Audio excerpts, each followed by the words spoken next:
When you guys used to go away on Six Nations, was there a particular country that did a really good after dinner? Well, the Italians. After we played at that Stadio Flaminio, they took us to, the Cavalieri Hilton, then another venue for the post-match reception. It was like George Clooney's wedding. Unbelievable. Espresso. I remember it's not espressos everywhere, was it? Yeah. But the best post-match function, okay, it's not Six Nations, but there was competition around who has the best post-match functions in France. And I remember playing against Montpellier on a Friday night once in the Champions Cup, whatever it was called then. And post-match was outrageous. It's like mountains of lobsters and prawns and champagne. And we'd won the game, which made it even better. But you walk in and you're like, this is just unbelievable. Katie, did you have a shirt that you used to like Yes. for England? Because they're all different, aren't they? Different sponsors, different colours. My favourite was our away shirt, 2014, when we won the World Cup. It was maroon and cream stripes. God, didn't take a lot to get Both it of in. them. I can hear you. shoe Honestly, on. that away shirt was flipping awesome.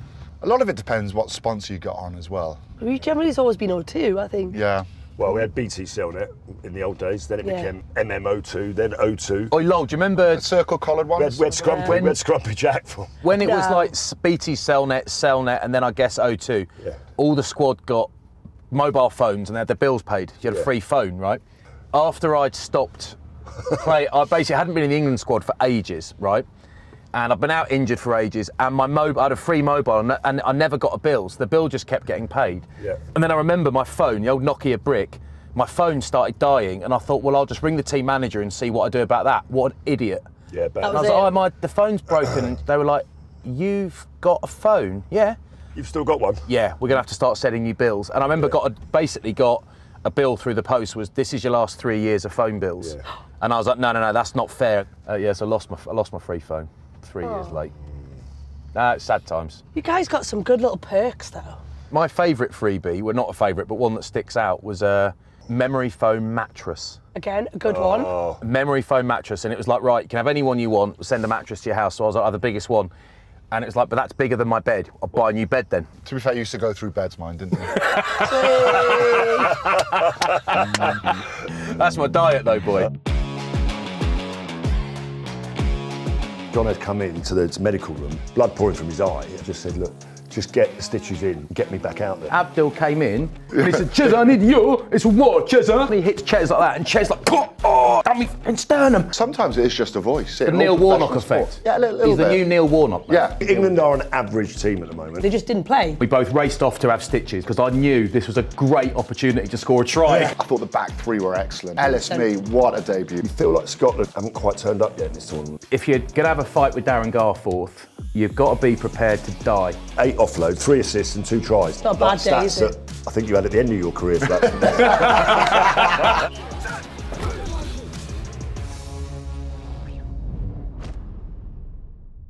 Everyone's ready. Shanks has got his iPad. Well done, mate.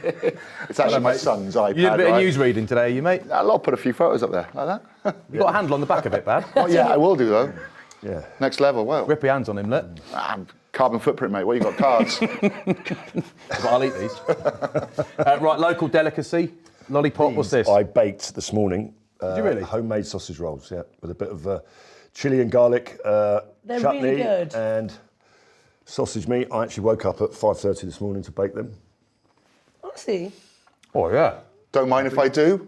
Don't mind if I don't. Hey. Yeah, bloody nightmare. He's a bloody handful.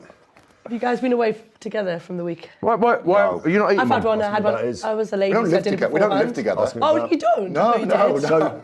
Not anymore. Okay. David, I couldn't help but notice, because I'm slightly taller than most, that you appear to have a little cut on the top of your head. Bit of string coming Done out. there's a few little stitches there, and they're not of the butterfly variety. You know, like when hippos are really territorial, right, and they get in big fights and they end up cutting themselves, then they got oxpeckers then. Keep the wound open, eat all the bacteria out That's there. it. I Picking think ticks off. because you've got a 5-day shadow on your head, I think a few of the birds might have just thought there was some seeds up there. Yeah, I had Got a bit of bone marrow out there for a recipe, did you? basically. Yeah. No, I had a little lump on my head, which I didn't care about, but I spend a lot of time at night flicking through various accounts on Instagram. One of the ones I'm addicted to is like Pimple Popper. And I was like, I could get this and I could film it and I'd Was get it yellow? this out. Was it yellow, green? Was there a particular? Well, they wouldn't let me film it in the end because they're professionals. And if I did anything wrong, they get into trouble. Yeah. But it turned out, we think that the little lump on my head was actually some stitches that were taken out 15 years ago, but never actually came out. Yep. So I had a few old stitches taken out. Didn't dissolve. They weren't meant to dissolve, the nylon ones. And you've had that before, where you scratch your eye and you're like, what is that? It feels like a coarse hair or something. You're like, what is that? And it's a bit of old blue plastic. It's, So I've had stitches work their way out of various limbs and various parts of my body. But these never worked their way out. They just sat in there. So they took some old stitches out, put some new ones in. Yeah. That was it, great. Wow. I'm all right. Right, we got feedback. These are really good, by the way, Lol. Thank you. Oh, really nice. Yeah, really good. Well, listen, you can have as many as you like. Right, we got some feedback from the first couple of episodes, all right? I don't even watch rugby, but this podcast is sick. And that guy next to the woman looks like Ross Kemp, kinda. Which one? Well, it could be any of us. I think I'm it's guessing probably you. me. Yeah. It's probably me. Yeah. I'm Ross Kemp. Ross Kemp. I'm the woman. But more than that, There's an EastEnders the theme, woman. isn't there? There's an EastEnders theme going on here. Yes, your new name. Kate, all right? the woman. Woman. The Thanks, woman. guys. Woman. Here's a question. Why?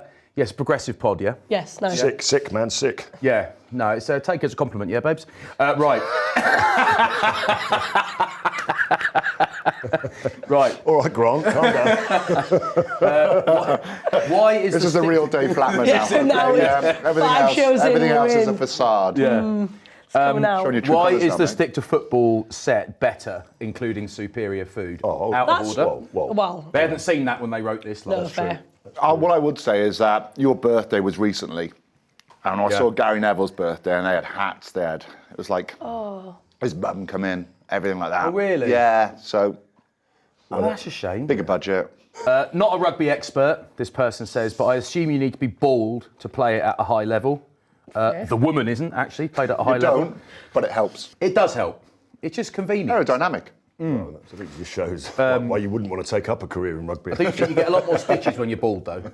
Yeah, a lot more grazes on your head. Yeah, Yeah. paper head. ouchie. Think Paper about head. that. Yeah, like grass burns. on the and little. When he says he's not an expert or she's not an expert on rugby, you'd be perfectly suited for this podcast. Yeah, exactly it. There's not an expert in the room, mate. Can't believe no one suggested flatulence as a gladiator name. I like that. Hemorrhoid was better. Hemorrhoid was so good. Roy was the best. Did you? I can't remember. Did you have that ready? No, that was... No. Was it off the cuff? Big Lol had it. Oh, you had it. Yeah, kept it in the hemorrhoid. back pocket 4 Very years. good. For 4 years. Right, we've got a section now. We're doing a section. The hardest players we played with or against, or stories of dark arts / what you might call shithousery. KDM, we're going to start with you, please. Yeah, mine was back in the day when life was different. Well, it was a different time, wasn't it? Different time. I had my first senior game as 18, first game against one of the Prem sides. Shelley Ray, who was at Wasps. Right. Yeah. Nasty piece of work. She was like the fly half that I was aspiring to be. First game, made a tackle. She got up using my face into the mud. Yeah.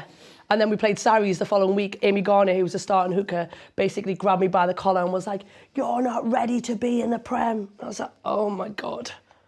This is not for me. That's a dark arts you They can't were get away with proper now. shithouses, though. There's Back none in of the that, day, isn't if you there? saw Yeah. like a hand on the floor or like an like a- ankle and you accidentally trodden it when you were getting up, that was fine. Yeah. It's a different world Now they pick up on that. Well, you used to arrive at the breakdown and go, right, let's just get the toolkit out.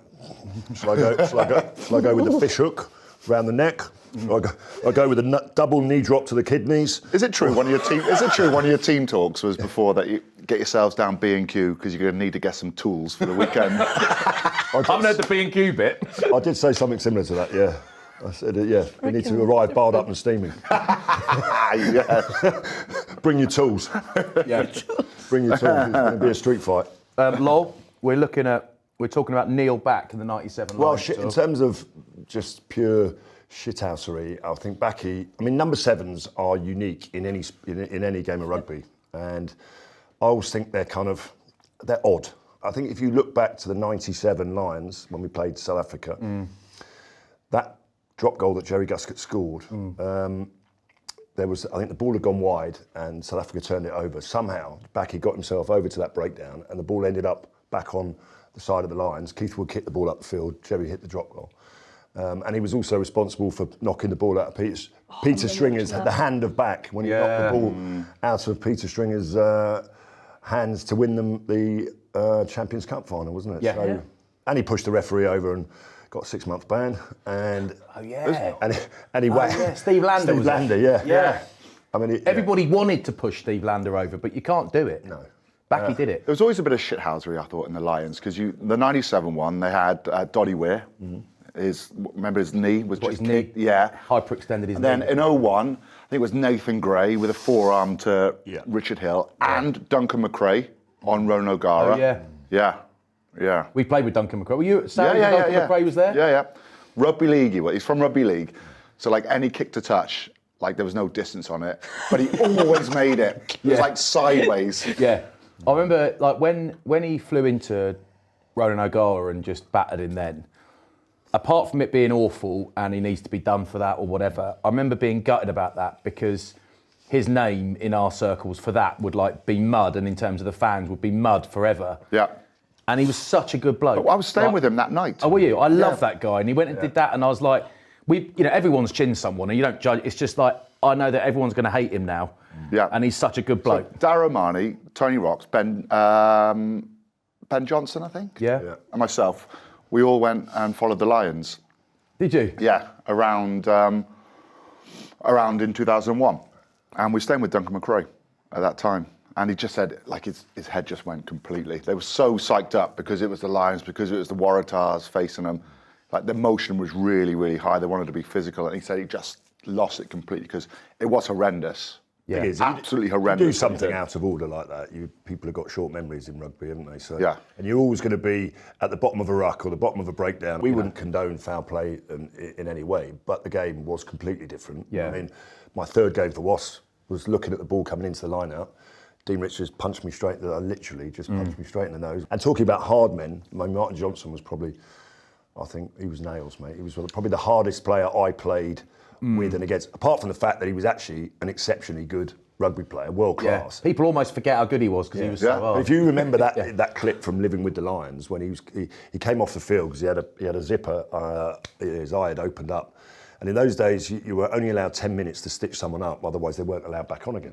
Right, yeah. And John has come into the medical room and he's nearly killed himself by slipping over on his studs as he's walking in, blood pouring from his eye, and he's basically laid on the bench and just said, look, just get the stitches in now and get me back out there. What's the score? What's the score? And I mean, this was a good inch long, this very small injection, and it's just stitched up, straight back out.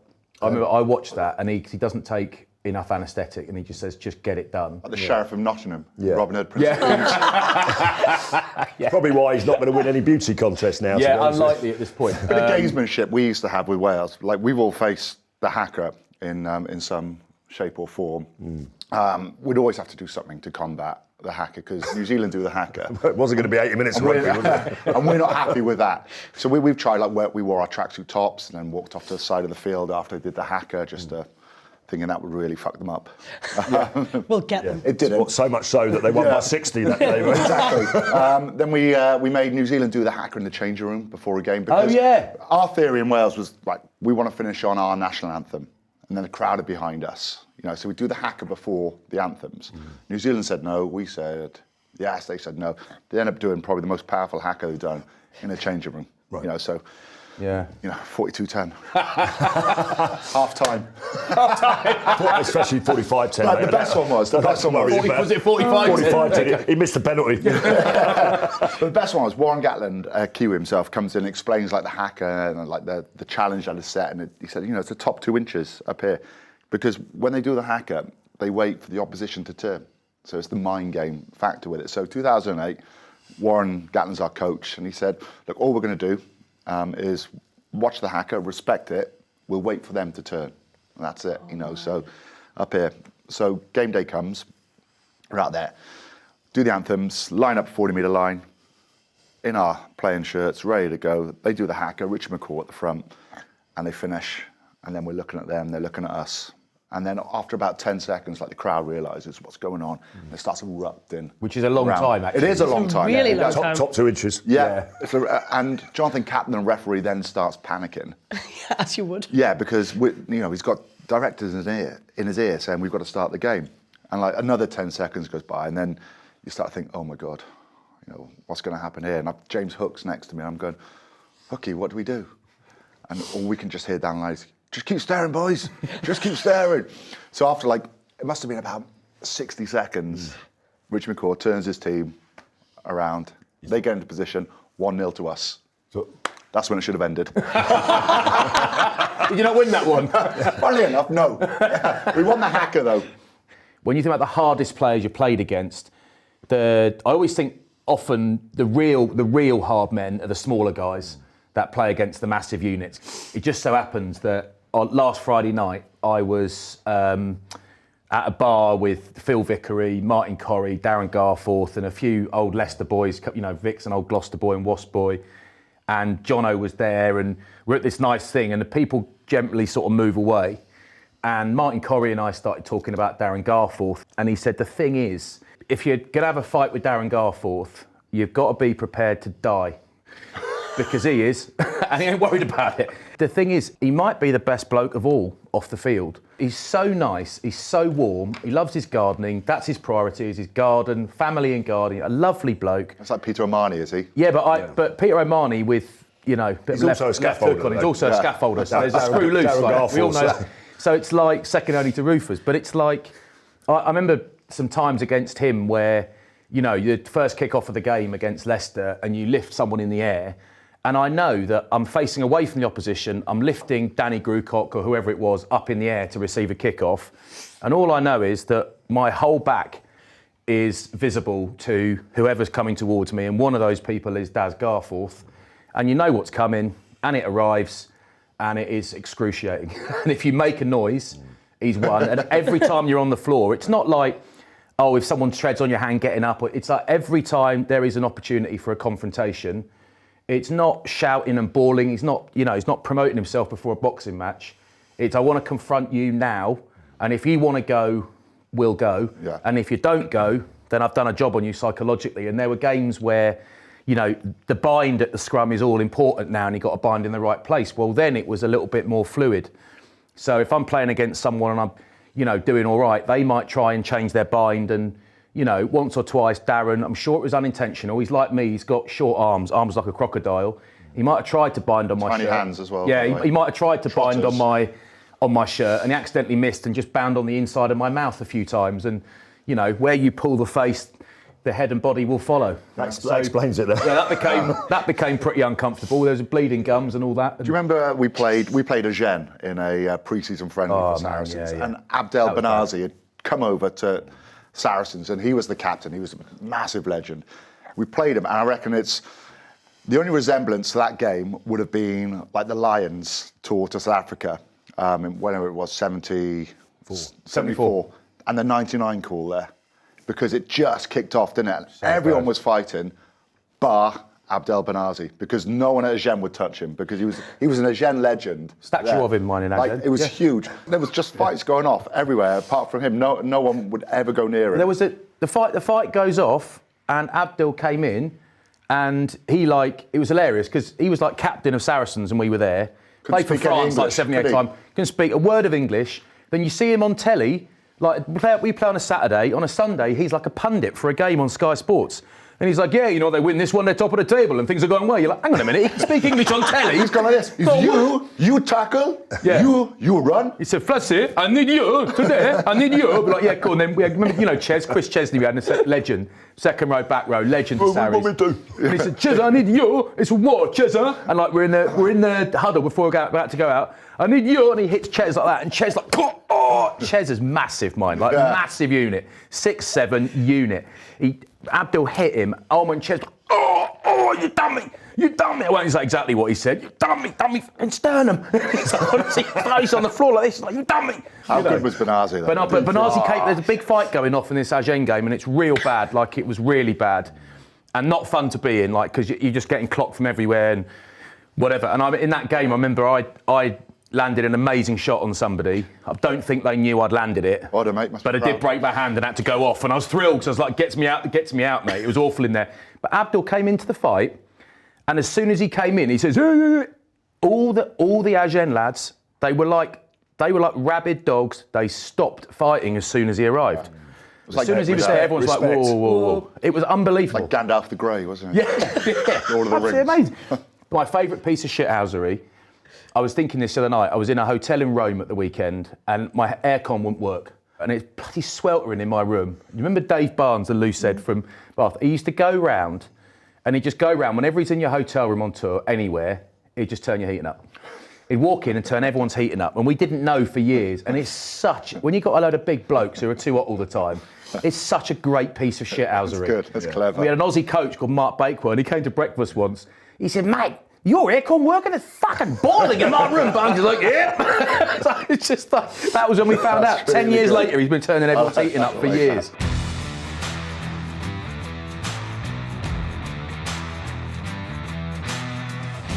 Stick to Rugby is brought to you by Defender. Okay, let's go on to the Six Nations. The headlines are Wales 18, Ireland 27. I thought we won. Boy, moral victory, boy. Yeah. Moral victory. Yeah. So Ireland win the Triple Crown. Yes. But a little bit disjointed with 7 changes, I thought. But did it feel like a win for Wales?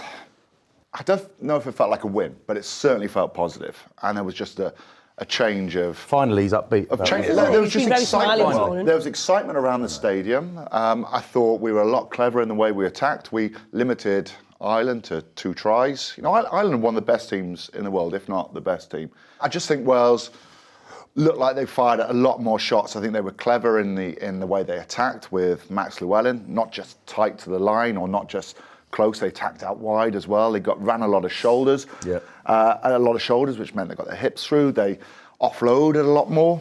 They created a lot more. I think in that phase play attack. Why do you think that's happened? Obviously, Gatland's gone. Yeah. New voices, new people, Yep. new players in the team, squad. What's been the shift then? Is it just... Sometimes it is just a voice. You see it in sport all the time. You see it in football. You know, you see it The in Neil all Warnock professional effect. sport. Yeah, a little He's bit. the new Neil Warnock, man. Yeah. Supercharged the team that are on the downers. Yeah, completely that. And I just think maybe... Well, if the coach goes, then the players think, well, actually, if we don't play well, it might actually be us. Yeah, got to get your haircut, get a pair of new boots and have it, haven't you? There is a wee bit more pressure But I on also them. think they picked a team that suited to play a little bit more. So Gareth Anscombe came in at 10. The experiment of Ben Thomas at Max 10 Llewellyn. didn't work. Max Llewellyn from the game line. I thought the back 3 were excellent. Great, they were. Ellis Mee, what a debut. he What a had. debut, yeah. Yeah, Blair Murray looked really sharp behind. Tom Rogers was good.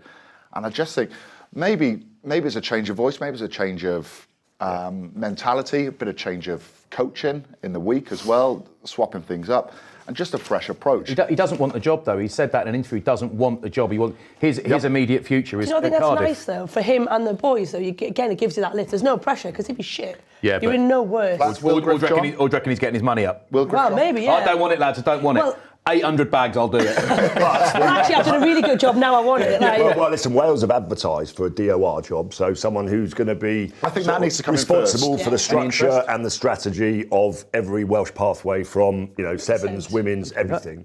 I think there's also Don't need hair. the coach's role. I mean, there's the usual people in the frame, Michael Checker, I guess. Eddie Jones. Stuart. Eddie Jones has announced he's keen. I've made that up, but just go with it. Jake White. Nick Mallet. Stuart Lancaster. Stuart Lancaster. Simon Easterby. Yeah. I'll tell you what, it's the most important thing is, Franco Smith. I think, get a director of rugby first, because the director of rugby's job is to pick the head coach. What would worry me now is that because there is no director of rugby, the board would have to pick a new coach, and whether or not there's enough experience in that board to pick someone. Stuart Lancaster's available, isn't he? I mean, maybe, I don't know. Listen, But look, we were so positive after the game. Like, everyone was upbeat because we actually went out there and played. And I think that's the best attack we've seen for a while. As a neutral, as a rugby fan, I absolutely loved watching. I enjoyed watching Ireland work it out, what was in front of them. But I loved watching Wales Will at the weekend. Griff I thought they were great. Will Griff John thought he was really good. Hasn't played a huge amount of rugby. No, he hasn't. He's dotted around trying to find a first choice spot. He's clearly a massive unit. He looks like a circus strong man with his hair and his moustache like that. Yeah, he looks great. Good facial hair. What I would say is that Ireland delivered when it mattered. Like, they're 2 really good Like they did kicks. against England. Yeah, like they did against England. But Prendergast nailed one massive kick. It just, the spiral. Spiral's back. Gibson Park as well. Yeah. And Bundyaki when he came on. Oh, mate, he was a difference. Like he's just so good. I mean, that says everything when really a player who arguably should be starting or could be starting, no doubt about it. They got Henshaw. But we're happy. We're happy. It's all been positive. I just hope it's not just one game. Well, have you noticed for Scotland? When Wales lose, when they were losing all the time, he says Wales, Wales, Wales. Now they're winning, he says we all the time. That's because you noticed. That's because you might have to see Warren Gatland again. Quite sure. What do you make of Ireland? What do you reckon? Rugby. Yeah. I do not think Ireland are the side that just they do it when they need it. Like you say, there was a bit of pressure on them there. Wales had to find a bit of form, but I think that's what Ireland have got, this ability to win ugly. It wasn't pretty from their perspective. They weren't great the weekend before, but actually, like you say, Prendergast starting to find his feet a little bit more. Still a little bit of errors in his game, but actually Gibson Park, like you say, Bundy Aki. He's only 12 years old. Yeah. But also, they obviously were without their captain and talisman, Caelan Doris. They've still, without Furlong at tight head prop, they can afford to leave someone like Bundy Aki on the bench and have Henshaw and Ringrose. I mean, they're able to, whatever comes their way in a game, they're able to think their way out of trouble. And find a way of getting on top. Red card? It was a tough decision, that. It was... this is why the 20-minute red card is in, though, isn't it? Exactly. I mean, it's a yellow/red. I think it could have come back down to a yellow. Mitigating factors. Because there was mitigating factors, but the reality is they call it foul play, but it wasn't deliberate foul play. It was an accidental mistimed tackle, right? I thought it was a bit tough, really. I agree. Right, England-Scotland then. I've got a theory on Scotland. Oh, yeah. And I commentated on, in the autumn, Scotland-South Africa, and Scotland were just sensational for loads of that game. And then South Africa brought on the bomb squad, and they went back to a lot of scrummaging, a lot of mauling, brutal at the breakdown, bit of territory, bullied their way to victory at close quarters, Jasper Wiese. And you felt like Scotland played not all the rugby, but almost all the rugby. Oh, they did. And they look fantastic in space. Whenever there's an opportunity to counter-attack, they take it. And they're not just flinging it around. They're really, really talented guys, a really cohesive unit.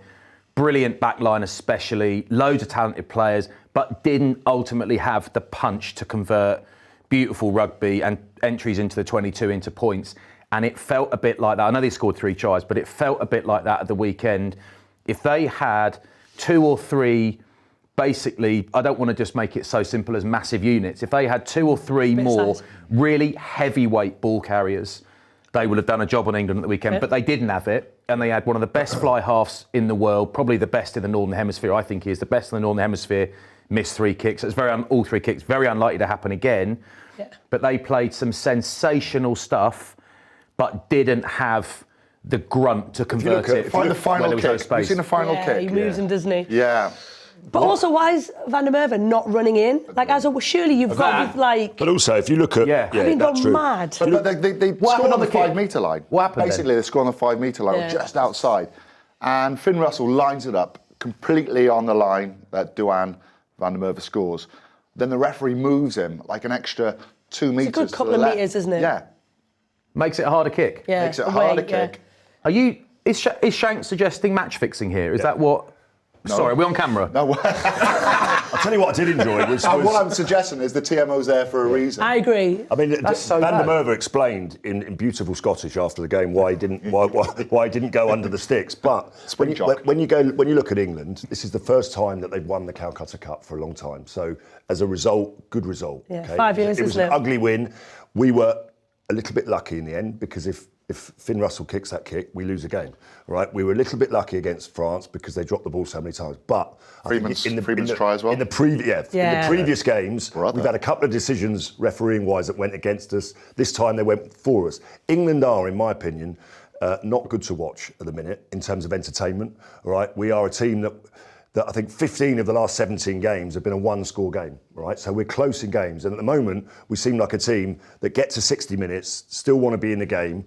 All right, but we haven't got the ability to finish it off. Now, against France, against Scotland, we've done that, but we seem more comfortable without the ball in defence than we do with the ball. We never went more than 3 phases, more than once in the entire game. Yeah, Stuart Barnes wrote a column in the Times and absolutely, for my money, nailed it, but I want your opinion on it because you were a playmaker, Katie. It's why pick Mitchell and Randall at 9 if all you're going to do is box kick when Ben Spencer, who is the best box kicker in the English game, is watching on telly. And why pick Marcus Smith at fullback, who is there for one reason? He's there for one reason. Why pick him if you're not going to counter-attack whenever he gets the ball and he's just going to call marks? That, as a column, summed it up for me. So I'm stealing those views as my own. It's really interesting, isn't it? It's what we talked to Eddie Jones about this previously. It's about what comes first, your playing style, your players. So he's saying that he's picking Randall and Mitchell because they're better players or in better form. Whether that's right. And then the game plan he's then using isn't working. So bringing Harry Randall off the game to close the game out probably isn't the thing, is it? You bring him off to bring it to life. You're probably better leaving Mitchell on in that because he was box kicking, if that's going to be the way. Same with Marcus Smith. I just don't think, I think you've either got the players, then you need to go and play a style that suits that group, or you have to pick the players that are going to suit that playing style. Therefore, if you're going to kick, get Freddie Stewart in there, get Ben Spencer in there, get the people who are best at delivering what you want to deliver. But at the moment, we just look a bit... Where Scotland were good, though, I thought really good, was that obviously they wanted to get the ball to Duan van der Merwe's hands. The wide channels, isn't it? So that Marcus Smith would come up and you get a one-on-one with Marcus Smith and he's just going to dominate that, gets his hands through, able to offload. Yeah. I thought first half, Scotland were brilliant. Tactically, they had a better game. I mean, they had a game plan. But if you look at England, we made 206 tackles in the game. England made 206 tackles in the game versus about 80 that Scotland made. So, you know, defensively, we're clearly we're spending a lot of time defending because we're kicking the ball away and not, you know, reclaiming it. With all due respect, the likes of Mitchell and Marcus Smith at fullback, they're missing a lot of tackles. Yeah, I mean, they are only Pendergast has missed more tackles than any of those two in the tournament so far. So yes, our defence is improving, but we're missing one-on-one tackles, which is costing us quite a lot. I also think, sorry, they're the bits where they're most exposed, the tackles that you make. Like you say, your 10 channel with your big boys coming down the middle, or then on the edges or in the backfield. So actually, where Mitchell and Marcus Smith defend, they are some of the most vulnerable one-on-ones that you're going to get. Then when Stafford McDowell went through, Marcus Smith missed him. I think England's set piece good, defence better, although there's still some individual tackles. But the attack takes a little bit longer to, you know, it's not going to happen overnight, but the ambition needs to be there a little bit more. In my opinion. But do you not think that's the answer to it? There isn't any, because it's not like we're saying England didn't play and got it, so they tried to play and got it wrong. They just didn't play because we just kicked the ball away. And like you said, we're like, right, it's in our half, we're going to give you the ball and we're going to press, and then we might try and force an error. It's that balance maybe between, it's that identity. So you take the very best teams, South Africa, Ireland, New Zealand when they're at it. This is our identity, this is how we play. And there are things that we know you do and we expect you to do that we will try and legislate for and accommodate and work against and combat, whatever the word is. But this is how we play. Yeah, and that's our style. England are an average team at the moment, and this is not me being disrespectful. They are. I mean, that's it. Are you being overcritical because you've beaten France, top team, and you've beaten Scotland, who are top team? But we've averaged because we've only won 4 games out of the last 18. You played well last autumn. Yeah, but we lost every game. But you played well and lost to Australia and New Zealand. You're not playing great, but you've beaten France and Scotland. Yeah, I think you're right. And what I always think, it's easy for people to say, well, I'd rather they scored 7 tries and lost but showed ambition. I don't actually believe that's true, and I don't think like that. If you're in a team, we've all been there, that's on a bad run and you're losing and losing, you do not care how you get a couple of wins. You just want to win. And I think that I watch like Tom Curry, Ben Curry, Ellis Genge, Cowan Dickey, Maro Itoje and Chesham. I watch those guys and I think that, okay, work rate and grit and effort is a given, but that defensive grit, yes, there were mistakes, that effort, that fire that never went away is a great place to be. And in a sense, just take myself back to being a player, I would rather look around and see that than I would loads of ambition. You've got a group of players who are working really hard for each other. The spirit, everything about it is, you know, the body language, everything is there. There's no doubt about that. But if they want to take the leap to bridge the gap between them and the likes of France and the likes of Ireland and South Africa, they are going to have to attack more. You cannot give the ball to a team as good as Scotland and just invite that much pressure on you, in my opinion. I can't wait for the Super Saturday game. Yeah. Wales, England. Yeah, that'd be good. I think Scotland, I just love to watch them when they're on it. They were pressurised out of it by Ireland, but I thought Finn Russell was fabulous. I think he was the best player on the pitch, but unfortunately, the kick that, you know, he missed the kick that would have won them the game. And that's crucial and it's brutal for him and for them, but I thought he was fabulous. I thought Jordan looked great. The Ben White try, that kick should have gone over for him. Yeah. And that's sad for him, great for England and all that stuff. But Scotland were great to watch. They needed that extra bit of grunt. And maybe, you know, I'm sure they are, you know, going shopping and keeping eyes open at South African schools tournaments and various tournaments in New Zealand. It's like, get over there, get shopping. Never mind this whole, people might object to the whole project player thing. Fine, let them object. Let's get some massive bits of kit in and give them a lovely house in Edinburgh, give them a period Regency building, give them 2 cars, a load of flights home if they want them, get them in, make them Scottish, Island toffee, give them some boots. Whatever you want. Talking about athletes and men carved of stone and granite, and beautiful men as well, Italy, France, flats. I did an interview on the telly with Sergio Parise, and a couple of weeks ago, I was watching a Toulon game on TV, and he popped up doing an interview, and my daughter, my little girl, said, Dada, when Sergio Parise came on the TV, and from the kitchen, true story. You had her eyes tested. And all I heard from the kitchen was, I fucking wish. From my wife, so I got the warthog. And I was like, he walked up to me, I was like, here he is, like looking in a mirror, big Serge. It's just a question mark for a few minutes when Menoncello burst through the middle and the French look all at sea, midfield defence all over the place. You think, maybe, this Italian set piece is really standing up to France. Big shots on those big ball carriers. 11 tries. Now, I know we mentioned Antoine Dupont, but I'm just going to read this out. This is 18 carries in the game, 6 defenders beaten, 8 offloads. This is him personally, 3 assists and 2 tries. Now, I mean, that's it's not a bad day, is it? I think you had at the end of your career for that. He's had them in one game. I mean, literally. Flat's never had that many assists. No, I was going to say. I'm not sure I had an assist. What I would say about tries. is it Stadio Olympio? Yeah. Surely you got some sort of tactics or something to get rid of the pigeons.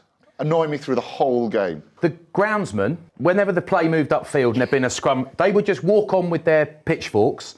They're just during the game wandering onto the field, and 2 of them at one point were facing away from the action. So if a long kick had gone in, they literally wouldn't have known it would come and it would have hit a groundsman. I was like, what are you doing, you maniacs? Then they obviously turn a bit of soil over or tuck it back in, and then the pigeons, it all freshens it up for the pigeons. The pigeons just moved around the pitch. There you Get rid of go. them. Dupont was... I didn't think he was at his best, and he was fantastic. Nope. It's his pass selection, isn't it? Pass selection, weight, the ability to run, then carry, then pass. And he reads the situation so quickly. Yeah. So you think for some tries, he just balls out of his hand, it's gone. Other times he jumps into that first defender, holds it up. Big game for him, though, after how bad he was against England. 2 weeks ago versus England, where he didn't have his best game, dropped a ball, should have been a try. Have you scored a hat-trick internationally? No, I got a brace. I never got a hat-trick. Didn't you get a 3 against Wales? No, don't remind him that Nick Easter got 3 or 4 Oh, against was it Nick Easter? No, got 4, yeah. He got 4. Don't go on about it. And I scored 4 against the All Georgia. Blacks. The All Blacks. Did you? Did you? The Romanian All Blacks. What was that, on Rugby Sabutio, was it? Hey, we played in Dynamo Bucharest. Dinamo Bucuresti. Yeah. They came over, it was amazing. It was like, it was 150 something, wasn't it? Or we scored 100 points to 3 or something like that. Yeah. One of their lads was over the ball, wouldn't get out of the way, and someone shouted, Kieran Bracken or someone shouted, do him, knock him off basically. So I steamed in, and Matt Cairns, the hooker, got there and cleaned him out before I did, but I steamed in sort of head first and nutted Cairnsy, and we both split our heads, and we both raced off to have more stitches. And I basically got in there first, and I knocked him out of the way to get onto the stitch bed first, because I knew this was a great opportunity to score a try against this team that were completely outgunned. I was like, get it stitched up now, no anaesthetic, this is a chance for me to score. Didn't.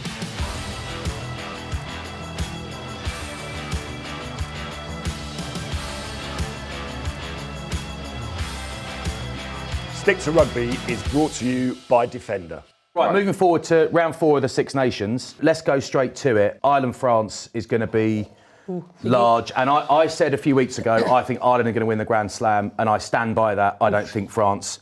Nothing in me thinks France are going to beat Ireland. What do you think? I think it depends on the version we get. Do we get England's version or Italy's version? The thing that I think makes it interesting is their bench. The difference that bench can make in a close game for France. I'm going France. If I'm Fabien Galtier, he's changed the team up a bit. He will have his best team out. He needs to say to him, if you cannot go to Ireland and win this game, he said, where are we going to go after this? They have to, in my opinion, deliver a championship. And they can't drop. And therefore, I'm going to go with what I said at the beginning of the tournament. Everyone's going to lose one game. Now, I know that's big call to say Ireland are going to lose at home, but I think this French team, if they've got any ideas of being the best side in the world, they have to win this. I think France are a team full of individual brilliance. They're really good one-on-ones. They create a lot of stuff rather than like being able to break down a team through structure and through phase play. Like Ireland. They do it individually. I think Ireland, maybe their defence will be too structured. I don't know. The other thing is that I think the power game that France have got with the size, both sides of the ball, how do you remove some of those units off the ball? And when they carry, they might not even have a run-up, but they can still... Antonio, they looked a little bit disjointed, I thought, like 10, 12, 13, whilst you look at Ireland and they're 10, 9, 10, 12, 13, Seamless, 14, isn't it? 15. Ireland win it. They're a better team. Okay. France got the individuals. I think Ireland is the better team, better organised. Yep. Okay. Fitter. I'll go Ireland then. Scotland, Wales. Scotland, Wales. I'll go France. Scotland, Wales. Scotland. You want some more from me there? Yeah. I can't. You don't have to give any more. You can leave it there if you want. I just think Finn Russell will be better. We won't see him in terms of his kicking game. I don't think you'll see him miss through that again. I think even if Wales showed what we saw and are a bit better, I still don't think they're in a place where they can turn Scotland over. Scotland, I mean, a bit of pressure on Gregor Townsend, I think. And, you know, yes, they've had their injuries, issues, lost their captain and you know, Darcy Graham and a few other players. But you feel like Scotland haven't quite turned up yet in this tournament, have they? So they've got to at some point. You know, yes, they played well, but they still lost. And I just think they're under a bit of pressure, aren't they? Wales. I'm not saying that because I'm just out the game and I'm close to the players. Kool-Aid now, look. I'm not. What's in this? Drink the Kool-Aid. The pressure's on Scotland. I reckon there's a huge amount of pressure What's the on record? Scotland What's the Welsh to record deliver. like at Murrayfield? Previously, it's been good. Is it? Yeah, it has been good. When there's some legends in the team. But I just think a lot of pressure on Scotland to perform because we haven't really seen it. I think Wales might just surprise them a little bit. I think as I said, their attack looked better. I think they'll have an extra 2 weeks with Matt Sherratt to be able to maybe get his blueprint on and do his moves. Yeah, but I just think we might just surprise Scotland. And look, I'm not just saying that because I'm Welsh. I went for Italy over Wales a couple of weeks ago. So I honestly think Wales can win this. All right, okay. England, Italy. Did you believe that then? I zoned down. I never know with you. I never know. That's the worst thing. One thing, I've known you a long time, you are a great liar. You're an epic liar. Do you reckon, or would you make any changes? Because it's obviously... Ollie Chesham did well. Ollie Chesham's great. I would... personally, I still like, I've said it before, but I like the idea of Tommy Freeman playing 13. Yeah. And I feel like it's going to happen at some point. I wonder, is he too much of an outside back? Is he wasted further in at 12? I like the idea of Freddie Stewart at 12 as well. I quite like that. Like big Geordie Barrett. Yeah, exactly like a Geordie Barrett. And I actually think in the last 18 months or year or so since George Furbank took the position off, before he got injured, off Freddie Stewart, I don't know this, but I think Freddie Stewart looks like he has responded to that by working really hard on certain things in attack, distribution. I'd quite like Asher Opoku-Fajul, the young prop. I quite like him to get a run. It's like, I realise it's not just Italy. Italy can cause you some damage. France saw that in the first 20 minutes at the weekend. You've got to start bringing in some of these players now, giving them some experience, and you've got to have the confidence, even off the back of 2 narrow wins, to be able to go, this is the game we can do. And that's why Wales are in that position now, because we didn't do that. Yeah. You know. Ted Hill, I'd pick. Yeah, I think there's opportunities to do that. So I think England will win. And let's just say, you know, they could pick Lawrence Lalli and David Flatman in the centre if they box kick 15 times and only get it back twice. Mind you, all that chasing. KDM at 10. England win? England will win. God, yeah. England win? Yeah. I think we're set on that, aren't we? Yes.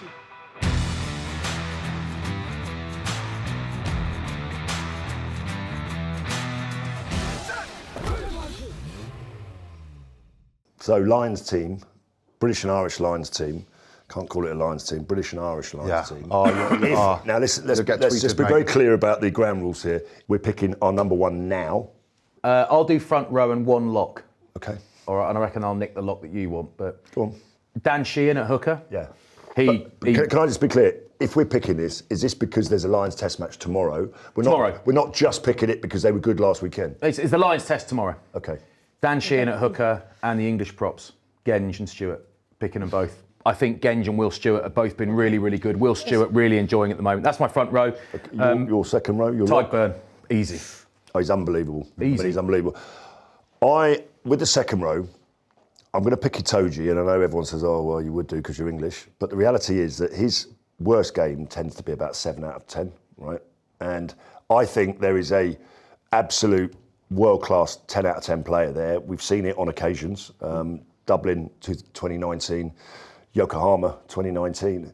I think when surrounded by Lions, I said that guy can lift his performance to a different level. I don't think there's anyone in that England team that necessarily pushes him to play any better than he's already pushing himself. But I think in a Lions team, as he did when the whole crowd was singing his name, I think that there is an even better lock in there. Yeah, Joe McCarthy's got to be close. Joe McCarthy, very close. Yeah. Back row is tricky. I thought there was honourable mentions for James Ritchie. I reckon it's the worst position to pick. I think Yeah. Jack Morgan again outstanding. Yep. Great try. I think Faletau Power. reminded us all of how good a player he is if picked. I think Tom Curry and Ben Curry. Tom Curry, I'm delighted for because I thought his career was over injury wise, and I thought he'd hit his best rugby in 2019, but somehow his work rate and the work rate of Ben Curry was phenomenal. Now, I know England's bench made a difference, but I just think the pair of them were outstanding. Jack Conan, no Caelan Doris this weekend. Jack Conan was he's very fantastic, man. underrated in terms of what he's delivered for Ireland. I read some chat about him maybe coming to England to play in the Gallagher Premiership. Well, I think, I read a rumour there. I think the commentary of the weekend said that he would get nearly every other international team. Yeah. Well, Josh van der Fleer, again, superb. But Caelan Doris is our number 8. Okay. I mean, even though he didn't play at the weekend. That's fine. This is a Lions team, Yeah. and he's also the captain because I think that's important. I think Jack Willis is in my Lions team, and he is because the Jackler. There was 21 turnovers at the weekend, England Scotland, and you need someone who could jackal over the ball, and I think he'd just be brilliant. And I think he's actually more than just a jackler now. I mean, if he's good enough... You've gone completely rogue and you've picked... OK, Caelan Doris is in the team, he's just injured this week. You've picked someone who's not in the England squad to go start for Lions. This is good. 100%. Anyway, moving on. OK, right. Back row. Well, it depends really. Line-outs, I mean, do you have to go with it? I mean, you could go Courtney Laws. I mean, does he even enter the frame? Is that out of the ordinary to think that? Yeah, or actually you're playing so. in Pro? I saw him recently and I hoped that he'd be in France just on an unofficial home games only contract, getting a bit fat. Nope. He looked amazing. Gutted I was. Yeah. I think Tom Curry, I think at the moment is exceptional. I mean, I think he's exceptional. So Willis, Curry, and Doris. Don't agree with that on social media. Well, listen, loads of people tag aren't going Lawrence to when agree. you I slag think, him off. no, listen. I mean, There's so many to choose from. It's such a difficult position. Yeah. I mean, it's... Right, halfbacks. I think the halfbacks are probably easier, if I'm honest. Gibson Park at 9. Yep. I don't think... Oh, come on. He's amazing. No. Literally. I thought you disagreed. Yeah, I did. I was like, who else is there? That was a little climax. Is that what that was? He's something Was there a little twitch? He had one of his little moments, didn't he? He hasn't. did. You live with him, you get used to it. His breathing changes, his eyes go for it, gets sweaty upper lip, and then he's all right. Whoa, I won't. Too far. Too far. Yeah. Anyway, Again. Gibson Park at 9 runs a show, doesn't he? Really? Easy. Easy. And then Finn Russell at 10. I think the 3 kicks, yes, were crucial, but like you say, that Scotland side, and he was the best player in the park. His ability to change the game, read the game, and then I'd probably take Prendergast and Finn Smith as my other additional 10s.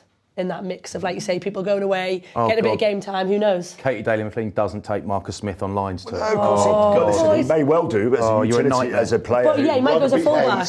Bringing all this heat on us. Rugby Ace dismisses Marcus Smith. No, I hate you all. Writes off his career. Right, centres, please. Centres, Bundyaki, 12. Like, what an impact he made. Changed the game. He's like Brad Barrett 8.0. You know, like when Brad Barrett came off that game at Twickenham once and he just looked like he'd been 12 rounds with Lennox Lewis. You're like, Bundyaki, mate, what a beast when he came on. The nose was gone. There was blood everywhere. I love William him. Wallace. So I wanted to go and play with him. When you saw Ireland go out the World Cup against New Zealand in the quarterfinals, Bundyaki, I just remember that picture of him on the pitch afterwards. He was broken, man. Yeah. We've all had our highs and lows on the field in terms of what's happening in sport. But when you are like that, and then to pick yourself up and carry on, whatever. And I, interestingly, centre, and I'd love to know what you think of this, Shanks, with obviously Henshaw and Ringrose. Ringrose, I can't believe, is not a British and Irish line yet. And yet he's achieved... Is that through injury, though? So much in his career. He obviously he's an incredible player. Okay, I believe and hope he goes on this trip. Yeah, great looking bloke, man. Is and Ireland obviously are came good off at the inside, weekend. Yeah. I think Who's your other centre? I think Sione Tupelotu not being fit. I thought he was probably one of the form centres this year, but Bundyaki at the moment, he's incredible. He is. He's brilliant. Bundyaki, aka the Machine, aka Bundyaki. 13. I think Ollie Lawrence is close, but I would go Hugh Jones. I think he finds his way to the try line. And He scores, doesn't he? there is a nous of knowing what position to be in and where to run and support lines. He's good on his feet, he's fast. I think he's form. Wingers? Wingers, I'm going to go for 2 left wingers, so one's going to have to play on the right. James Lowe and Duan van der Merwe. James Lowe will have to play left wing because of his kicking game. Yeah. And we put Duan on the right. Easy. He's just, it's easy, isn't it? They just dominate every single collision. They're good in the air. James Lowe tapping it down for the Jamie Osborne try. They're clever, they're big, they're strong. They beat one-on-one, no problem. They can dominate physically. Imagine not picking Tommy Freeman. There's some good boys about. Yeah, there not is. Picking him. They've got to be good not to pick him. And fullback? Fullback's We've both obvious. agreed on this, haven't we? Go on. Blair Kinghorn. No, I didn't say that. Shut I knew I was just waiting I for said that. King of Horn. Yeah. King of Horn. Yeah. Yeah, Blair, easy. Blair Kinghorn. Yeah. I love the way he runs. When he runs the ball back, like he's got it in 2 hands as well, which often you don't see. But he's like, he wriggles out of tackles. Yep. Glides a little bit as well, does doesn't he? It's like glide. effortless. He's got skills of a 10, he's got the pace of a winger, and he's got footwork for someone. Do you He's know like what? Peter Big Crouch, air. mate. He's like Peter Crouch. I think Got when footwork. he plays at Toulouse, he often plays on the wing because of Ramos. But I think that gives him a better understanding of his back 3 play.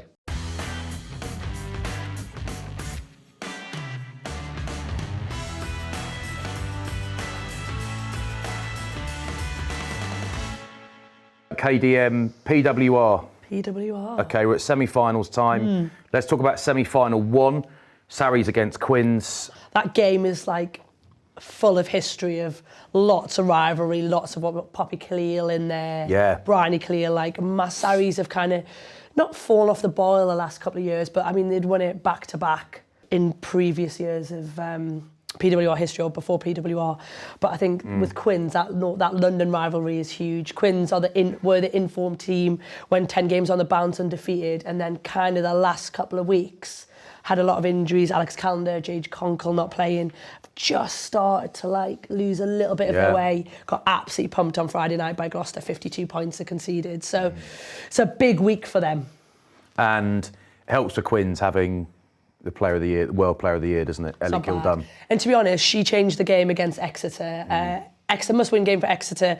Had all the moments. Ellie got a little bit riled by it and literally 2 tries, won the game for them single-handedly. And they were out of nothing. And I think that's the version of Ellie Kildunn they're going to need against Sarries, because Sarries are gnarly, they're aggy, they're the shithouses of the league. Yeah. What about the other ones? Gloucester, Hartbury, Bristol Bears? This is interesting because Gloucester have been a side that have dominated previous winners last 2 years, going for this 3 peaks, never been done. But haven't had the greatest year. You know, last couple of years, I think they'd lost 2 games in 2 seasons. Yeah. Whereas now, a little bit ropey, haven't found form, but have won ugly. Now, like you say, they put 52 on Harlequins on Friday night. You know, definitely found their straps a little bit more. Bristol qualified by the skin of their teeth, literally, to pick up that 4th spot. But have Alona Mar, the crowd that's been building around her and the support that's generated. I think her big attribute is a physical strength and size. So she's here for this game still, and then so she'll be here for as long as Bristol. Oh, right, so neck on the chopping block. Who wins the first semi-final? Who wins the second? I think Sarries will win the first one, and I think Gloucester will beat Bristol. I think it'll be a Sarries-Gloucester final. This could be Alona Mar's last game for Bristol, could be. I think Bristol are really going to have to go some to beat this Gloucester side. I really do. Who takes it overall? Who wins it overall? That's a great question. Sarries, Hartbury. I mean, it's. I mean, Sean Lynn goes to Wales after this. Gloucester Hartbury's head coach, so there's a lot riding on it. But I mean, what team have you got more friends in that you're not going to? Probably Gloucester. It's Gloucester Hartbury for me. I like the fact they play their semi-final at Queen's Home. Queen's Home. It's nice, isn't it? Changing King's Home to Queen's Home is the best. That is, apart from Bristol signing Alona Mar, who is just fantastic. I love watching her. Apart from that, it is the best. It is the best little / big piece of marketing. And they do it really well, PR. don't they? Little cross through it, rebranding. It's just so well done. We've got Gloucester to win it, but I think that final, if it is Sarries, they will push them. Nice bit of PR was when we lived together, and there was an article about me, and in the article it said he lives with Darren Flatman. Yeah, he spent ages calling me Darren in every interview until one of the journalists. I'd love bit to know and just how wrote you Darren. market you two I've living got a together. lot of That time. He cut it out and stuck it on a little notice board, didn't you? Lot With of time Flatmate, for that. England Darren international Flatman. Darren Flatman. Did you good?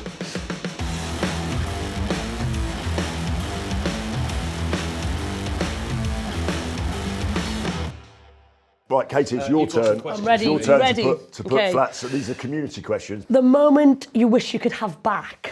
I've got a bizarre relationship with rugby and I love it and I love my job now. I love this. I love commentating. I look forward to every game I commentate on and work on. I loved being a rugby player. I don't miss it at all, but I don't look back on my career with like grins and pride. I'm not upset about anything, but if I had to summarise my career, it would be underwhelming, and it would be one that, yes, I had a few injuries, but it was ultimately I underachieved. And you say that you play for England. I know, but I'm not sentimental. I'm not upset about it, but I don't look back and think, I look back and think I had a great crack with my mates. I played hard. I trained like fuck whenever I could. I tried as hard as I could. Sometimes I wasn't good enough, sometimes I was, sometimes I got unlucky with injuries, sometimes I didn't. I played for England against Argentina in 2002 in Buenos Aires, where Lowell didn't go. You know, operation on your thumb, I think. Yeah, That's broke why his the thumb thumb. hangs at this angle. Look at his thumb. Terrible. Hanging wow. bloke, mate. I know, it's not good. So he had an op on that, and we went out, and we weren't expected to win that game, and we did it, and it was me and Steve Thompson and Phil Vickery, and Trev Woodman was my roomie, and it was an epic tour, and Phil Keith Roach, who was the England scrum coach, a god to us lot, a hero to us lot, took all the front row boys out on a Wednesday night, and we had big steaks and a couple of glasses of wine. Nice. And he Surprised says, if they could run on. yeah, on we Friday. were quite heavy come match day, but All that gout coming home. it was a proper tear up. The game went well. I got to play against Omar Hassan, who was my hero growing up, and things went well. The scrums went well. The game went well, and I remember the feeling on the pitch at the end with Phil Keith Roach, who's an England coach, bear in mind. Been there and done it, seen it all, run onto the pitch, grabbed me, Tomo and Vix, and was just crying his eyes out, and we're all just crying our eyes out because we won it. You think, those moments you'll never have again. If I wasn't a rugby player, I would have been. Probably psychologist. Jesus Christ, Hold okay. on. Best day in rugby, when he did that big splash dive. That was good. I invented the ash splash. Before Ash Splash. There's Didn't a I? great photo. Yeah. That's in the air like that. We're going to find it. We'll try and put it online. Nice. The Ash Splash. Yeah, an open space when I flying down, they couldn't catch me. Okay, best Stuff. contact in Sorry. your phone book. Greg James is my favourite. I love Greg James, but I nice. can't ever risk having him to my house because I think he's on my wife's list. I can't risk it. Funniest Am I? or favourite teammate? Obviously, Shanks is the funniest teammate, but he's here. Spending time in England camp and at Saracens with Danny Grucock and Julian White was a nightmare. As Lowell will remember, we ended up having to separate ourselves in meetings. We were like children, just giggling. And there was one point where Danny could just look at me across a huddle at the end of a session, just one little bit of eye contact, or Julian, and we would just fold. And I remember there being one meeting where I just saw Danny coughing in a meeting. Bear in mind, he's got 50 caps at this point. He's starting for England, and there's a big meeting going on. And everyone thinks he's coughing. He's crying with laughter, and Julian White has to get off his chair pretending he's dropped something, and he's hiding under a desk as Clive's speaking. 'Cause we don't even know what we're giggling about, but they were great times because it was, shit would be getting serious. It'd be going off, and everyone's going mad in a tunnel, and Lowell's at it, or the coaches are speaking, and then I just get a little look from Gru or Jules, and that was it, just in bits, mates. The laughs A we look had. or a noise and you're gone. Yeah, the laughs we had were just, and playing with Shanks at Sarries all those years, we had so you some made great it. laughs, man. We had some great laughs. Yeah. Best team talk you had prior to a big game? Lol. Lol. Bring your tools. Yeah, but Lol. Alex Sanderson as well, coaches Sale Sharks now. Yeah. I played a lot of junior rugby with Al growing up and a couple of games on England tours, and Al was, apart from anything of being a good bloke and all that, Al was an animal, mate. And the thing about Al was you knew that there's no one on the opposition team, no one is going to take a liberty with Al, no one. And that means no one's going to take a liberty with you. From the age of 16, he was like that all the way through. And Lowell was like that. Earmuff it for me, Lowell. But Lowell was like that. You look around the room sometimes, and even if you're a big, strong geezer yourself and you're confident in your own ability, it is really nice to look around a room and see certain backs and certain sets of shoulders and certain foreheads like Jono's and to feel reassured like that, and you sort of see Julian White's neck, you see Jono's forehead, you see Lowell's back, and you think, be all right today, lads. And then Lowell starts talking, and you're going out there, and you've actually got to bring yourself back rather than get yourself up for it. So, yeah, enjoyed those. Oh, there's one more question. What's that? The moment I knew it was time to give up. Oh, yeah, the last one. What? I just thought about that. Did you? Yeah. That's one I've thought about. I was going to come back to it at the end. Right. Yeah, go on then. I The think moment that's I a knew good it. question, that. Yeah. When do you know It's time to go. it's time to go? When did you know? When they said, you're out? No, that was my fear. That was my fear that somebody would be like, you gotta go. I didn't want to do another pre-season. And England, when I retired, World Cup should have been the following summer, and I knew I didn't want to go to New Zealand. The girls were going to be away for 8 weeks, and that just didn't set me alight. And I was like, to go to a World Cup should be like the ultimate fire, the flame. Yeah. And I was like, my first thought was that I don't want to go away. What about you? Yeah. What about you, mate? I was playing for Bath at the Rec against Northampton, and we were going all right, and they had a brilliant scrum at that point, and ours was all right, theirs was better. And I remember just hitting a scrum, feeling like I'm in a great position, feeling really strong. And they just this is a bit technical, but they moved on an angle, which they did then. We called it cheating, but only because we couldn't do it. They moved on a bit of an angle just across me. And I remember thinking, my shoulders are knackered now, and they were knackered at that point. I remember thinking, I'm literally powerless to defend this. I don't have the flexibility to move myself into a position to defend myself.